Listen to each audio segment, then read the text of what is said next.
Hi friends, welcome to cherry crazy channel. ఈ వీడియోలో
ఒకసారి లోపల టైటానిక్ ఎలా ఉందో ఒకసారి గమనించండి. ఇవన్నీ చూస్తున్న పిక్స్ అన్నీ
తర్వాత చాలా విషయాలు బయటపడ్డాయి. 2 భాగాలుగా విరిగిపోయిన ఈ పడవ సముద్రంలో 12,500 ఫీట్లు అంటే 4 కిలోమీటర్ల లోతులో దొరికింది. అఫీషియల్ రిపోర్ట్ చెప్తుంది ఈ షిప్ మునగక ముందు మంచిగా ఉంది, కానీ ఇది సముద్రంలో మునుగుతున్నప్పుడు ఈ షిప్ 2 భాగాలుగా విడిపోయింది. అసలు ఇది ఎలా జరిగింది? Titanic the new evidence report లో ఇది చెప్పబడింది. టైటానిక్ ఐస్బర్గ్ ని ఢీకొని మునగలేదు, టైటానిక్ లో ఫైర్ యాక్సిడెంట్ జరగడం వల్ల మునిగిపోయిందని. ఫ్రెండ్స్, ఎప్పుడైతే ఈ టైటానిక్ దొరికిందో అప్పుడు దీనిలో కొన్ని metal things, parts and wine bottles లాంటి సామాన్లను బయటకు తీశారు. కానీ టైటానిక్ షిప్ ని తీయలేదు. ఒకవేళ టైటానిక్ షిప్ ని బయటకు తీయగలిగితే మనల్ని ఆశ్చర్యపరిచే చాలా విషయాలు మనకు తప్పకుండా తెలుస్తాయి. కానీ మన దగ్గర ఇంత అడ్వాన్స్ టెక్నాలజీ ఉన్న షిప్ ని ఇప్పటిదాకా తీయలేకపోయారు. మామూలుగా అయితే షిప్ ని ఏ విధంగా తీస్తారో ఆ విధంగా టైటానిక్ షిప్ ని బయటకు తీయడం కష్టమైన పని, ఎందుకంటే ఇది 2 భాగాల కింద ఉంది. కానీ hightech submarine and magnetic system సహాయంతో బహుశా దీన్ని తీసే ప్రయత్నం చేయవచ్చు. కానీ వీటిలో చాలా కష్టమైన పరిస్థితులు ఎదుర్కోవాల్సి ఉంటుంది. అందులోని మొదటి ప్రాబ్లం టైటానిక్ యొక్క బరువు, ఏదైతే 1,43,000 టన్నులు ఉంటుంది. నిజంగా ఇది చాలా ఎక్కువ బరువు. అండ్ దీని తర్వాత వస్తుంది వాటర్ యొక్క ప్రెజర్, ఏదైతే షిప్ వెయిట్ ని ఇంకా పెంచేస్తుంది. టైటానిక్ 3,750 మీటర్ల లోతులో ఉంది. ఇంత లోతులో వాటర్ ప్రెజర్ ఎక్కువగా ఉంటుంది. ఇంత లోతులోని 1 స్క్వేర్ సెంటీమీటర్ భాగాన్ని తీయడానికి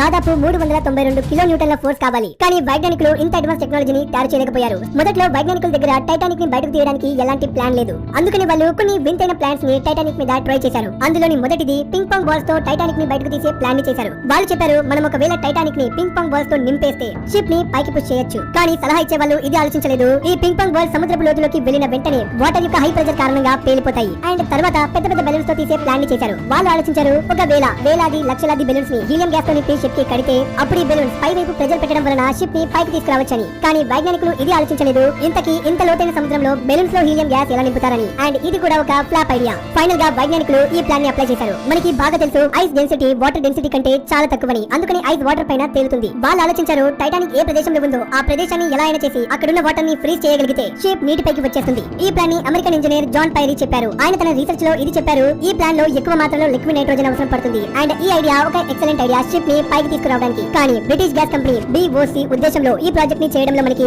500,000 టన్నుల లిక్విడ్ నైట్రోజన్ అవసరం పడుతుంది. అప్పుడు అందరిలో ఈ ప్రశ్న వచ్చింది, ఇంత ఎక్కువ మోతాదులో లిక్విడ్ ని ఇంత లోతులోకి ఎలా తీసుకెళ్లగలరని. అండ్ చివరికి ఈ ఐడియా కూడా ఫ్లాప్ అయింది. దీని తర్వాత ఒక legendary Soviet ship builder Mikhail Rudinsky Titanic ని బయటకు తీయడానికి ఒక ఐడియాని ఇచ్చారు. మిఖాయిల్ ఒక ఎక్స్పర్ట్ సబ్మెరీన్ డిజైనర్. ఆయన ఉద్దేశంలో ముందుగా టైటానిక్ మీద ఉన్న వేస్ట్ ని క్లియర్ చేయాలి. చాలా ఏళ్ల నుంచి సముద్రంలో ఉండడంతో దీనిపైన చాలా ఓషన్ వేస్ట్ అనేది ఏర్పడింది. దీన్ని ముందుగా క్లీన్ చేయడం చాలా అవసరం. దీనికోసం పవర్ఫుల్ వాక్యూమ్ క్లీనర్ మిషన్ కావాలి. దీన్ని క్లియర్ చేసిన తర్వాత పెద్ద గొలుసులతో టైటానిక్ షిప్ ని ఆ షిప్ కి కట్టేయాలి. దాని తర్వాత మొత్తం ఆ మిషన్ సే చూసుకుంటాయి. దీని తర్వాత ఇలాంటి ఒక సబ్మెరీన్ కావాలి. దేని ట్యాంక్ అయితే గ్యాస్ తో నిండి ఉండాలి. అండ్ ఇంతే కాదు, ఈ ప్రాజెక్ట్ కోసం ఎక్కువ స్థాయిలో కరెంట్ కూడా కావాలి. రీసెర్చర్స్ ఉద్దేశంలో ఈ ప్రాజెక్ట్ ని చేయడానికి 20 మిలియన్ల కిలోవాట్ల కరెంట్ అవసరం పడుతుంది. మరియు ఈ కరెంట్ ని ప్రొడ్యూస్ చేయడానికి ఒక పవర్ ప్లాంట్ కూడా కావాలి. కానీ ప్రాబ్లం వచ్చేసి ఇంత లోతులో పవర్ ప్లాంట్ ని ఎలా తయారు చేస్తారు? వైజ్ఞానికులు కూడా ఈ విషయం గురించి బాగా ఆలోచించి ఫ్లోటింగ్ పవర్ ప్లాంట్ ని తయారు చేద్దామని చెప్పారు. కానీ ఇంత లోతులో ఎలక్ట్రిక్ వైర్స్ ఉండలేవు. వాటర్ యొక్క హై ప్రెజర్ కారణంగా అవి తెగిపోతాయి. ఎలాగైనా చేసి ఈ ప్రాజెక్ట్ ని స్టార్ట్ చేసినా ఈ ప్రాజెక్ట్ చాలా ఖర్చుతో కూడుకున్నది. అందుకని ఈ ప్రాజెక్ట్ ని ఆపేయడం జరిగింది. స్టార్టింగ్ లో చాలా పెద్ద పెద్ద కంపెనీస్ ఈ ప్రాజెక్ట్ ని చేద్దామని ముందుకు వచ్చాయి. ఎందుకంటే టైటానిక్ ని బయటకు తీస్తే వాళ్ళ కంపెనీకి పేరుస్తుందని. కానీ ఇందులో ఇంత ఖర్చు ఉంది అని తెలిసిన తర్వాత కంపెనీస్ అన్ని వెనక్కి వెళ్లిపోయాయి.